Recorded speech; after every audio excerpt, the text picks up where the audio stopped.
We believe that we have conquered language. We have deciphered the Rosetta Stone. We have translated the cuneiform of Babylon. We have taught computers to speak.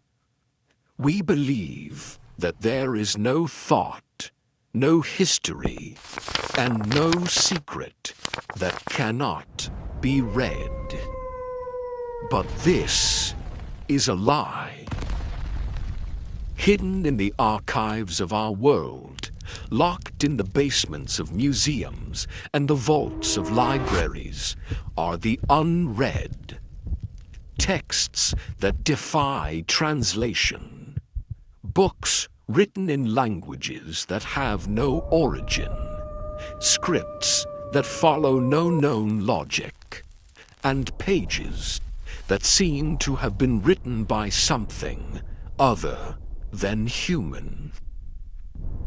Are they gibberish? Are they elaborate hoaxes? Or are they the last desperate warnings from civilizations that knew they were about to be erased? Today on 0 Point Lore, we are opening the Forbidden Library.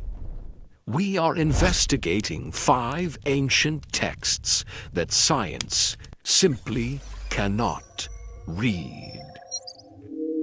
We begin with a deal with the devil.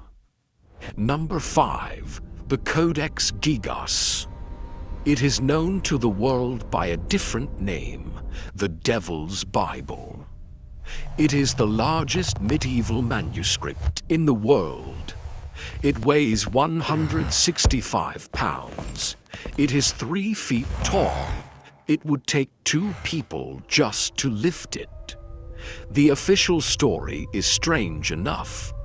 It was created in the early 13th century in the Benedictine monastery of Podlajice in Bohemia. But the lore is terrifying. The legend says it was written by a single monk, Herman the Recluse. He had broken his monastic vows and was sentenced to be walled up alive. To save his life, he promised to write a book containing all human knowledge in a single night. As midnight approached, he realized the task was impossible. So he prayed, but not to God. He prayed to Lucifer. He offered his soul in exchange for a finished book. The devil answered, and by morning, the book was done. Now science dismisses the demon, but science cannot explain the data. When handwriting experts analyzed the text, they found something impossible. The handwriting from the first page to the 310th page is identical.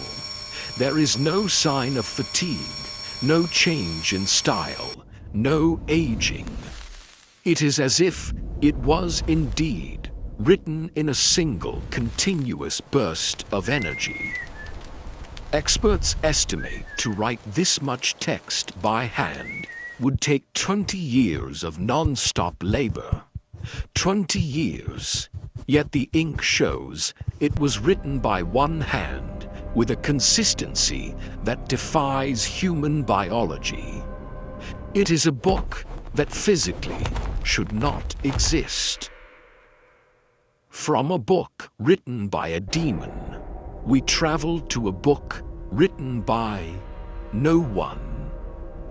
Number 4, the Rohank Codex. In 1838, a Hungarian count named Gustav Batyány donated his entire library to the Hungarian Academy of Sciences. Among the thousands of books was one small, unassuming leather volume. It contains 448 pages, and it is written in a script that exists nowhere else on Earth. Most alphabets have 20 to 40 characters. The English alphabet has 26. The Greek has 24. The Rohonk Codex has nearly 800 distinct symbols. This is the fracture point. No human language requires 800 letters. It suggests this is not an alphabet. It is a syllabary, or perhaps a code so complex it functions like a computer program. For 200 years, the greatest linguists in Europe have tried to crack it. They have tried reading it right to left, left to right, even upside down. They have tried mapping it to Hungarian, Romanian, Hindi, and Sumerian. All have failed. Is it a hoax? The paper dates to the 16th century. The watermark is from Venice. But the system, the internal logic of the symbols, is too consistent to be random gibberish. It is a message. But is it a religious text, a history of a forgotten war, or is it a manual, a technical document written in a shorthand for a technology we have forgotten? From the libraries of Europe, we go to the most isolated place on the planet. Number 3, the Rongorongo script. We know Easter Island for its statues, the Moai. But the true mystery of Rapa Nui is not the stone, it is the wood. In the 19th century, explorers found these wooden tablets. They were covered in a sophisticated hieroglyphic script. They called it Rongorongo. This shouldn't be here. In the entire history of Oceania, across thousands of islands and thousands of years, no other culture developed a written language. Only here, on this tiny speck of land. Did they invent it themselves? Or did they inherit it? The tragedy is that we will likely never know. In the 1860s, Peruvian slavers raided the island. They kidnapped the king and the entire priestly class, the Maori Rongorongo, the only men who could read the tablets. They died in slavery, and the key to the language died with them. Today we have the tablets. We can see the symbols, but they are silent. Are they genealogies of the kings, hymns to the gods, or are they the records of the catastrophe that destroyed their ecosystem? The collapse of Easter Island is a warning to the world, and the details of that warning are written on these boards in a language we have lost the ability to hear. Our next text was hiding, quite literally, inside a corpse. Number 2, the Liber Lintaeus. In the 19th century, a Croatian traveler bought an Egyptian mummy as a souvenir. When it was unwrapped, scholars noticed something strange about the bandages. They weren't blank, they were covered in writing. It was a book, a linen book, the only one of its kind to survive from the ancient world.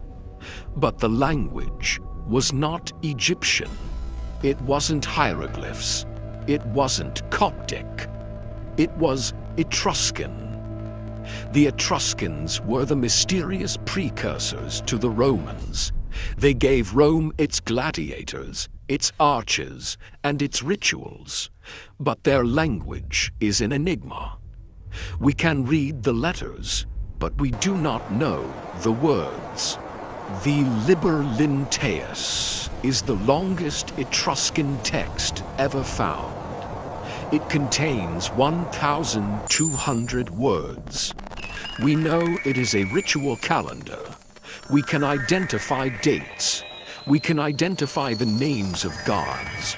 But the verbs, the meaning, the instructions, they are lost. Why was an Etruscan holy book used to wrap an Egyptian mummy? It suggests a connection, a 0 point of trade and knowledge between these ancient cultures that we do not understand. We are staring at the religious operating manual of a lost European empire, and to us, it is just bandages. And now, we arrive at the artifact that breaks the timeline of technology itself. Number 1.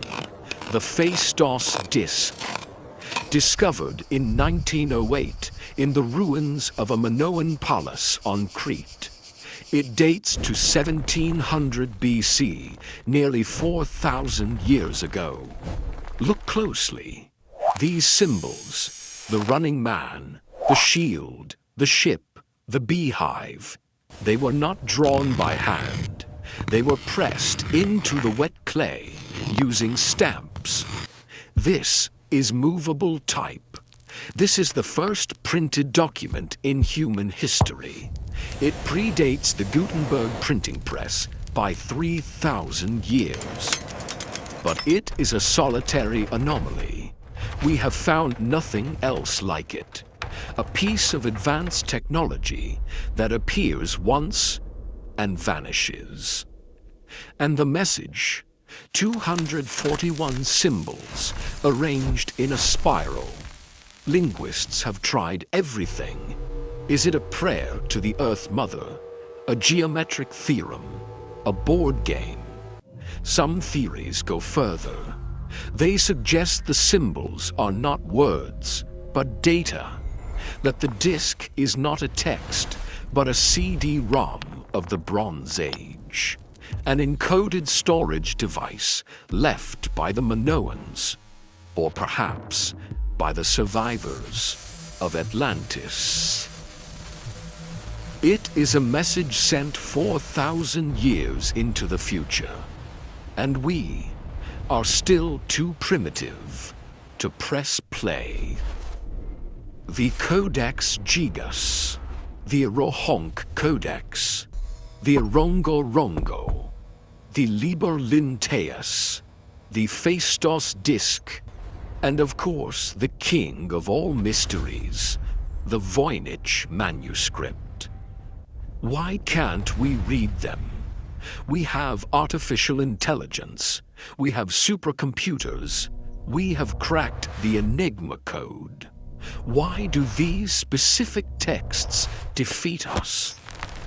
Perhaps it is because they are not puzzles. They are mirrors. They reflect our own limitations. Or perhaps the answer is darker. Perhaps there is such a thing as forbidden knowledge. Perhaps these texts contain truths about our past, our origins, and our reality that the human mind is simply not designed to process. They are the encrypted files of history. And maybe, just maybe, it is better that they stay closed. Because if we ever do find the key, we might not like what we find inside. I am 0 Point Lore. Subscribe and join us as we continue to try and pick the lock.